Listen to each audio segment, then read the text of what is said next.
Un contrat d'assurance vie ne se résume pas au fonds euro. Loin de là. Les unités de compte sont des supports intéressants pour améliorer ses rendements. La contrepartie est une prise de risque plus importante, mais qui peut être maîtrisée. D'abord parce que le niveau de risque peut être dilué par la durée de placement d'une part et une bonne diversification d'autre part. Alors, quelle répartition opérer pour allier sécurité et rendement ?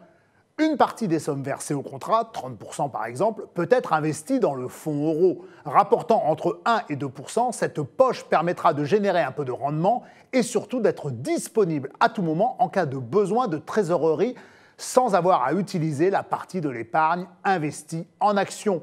Un deuxième tiers pourra être investi dans des supports immobiliers comme les SCPI ou OPCI. Il s'agit d'acheter des parts d'un parc immobilier géré par un professionnel. Ces produits offrent un placement à très long terme et décorrélé des marchés financiers, tandis que les dividendes versés seront directement intégrés dans le contrat et non fiscalisés au titre des revenus fonciers, comme cela est le cas quand la détention est en direct.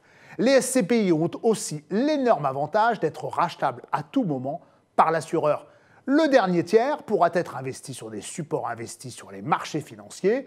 Pour les choisir, le plus simple est d'en confier la gestion à sa banque via un mandat de gestion délégué ou conseillé. La stratégie adoptée sera alors élaborée en fonction de votre capacité à absorber et à comprendre le risque ainsi que votre horizon de placement. Cette partie de votre épargne pourra bénéficier d'une fiscalité nulle pour les dividendes et coupons des actions et obligations ainsi qu'une absence de taxation des plus-values lors des arbitrages réalisés par le gestionnaire.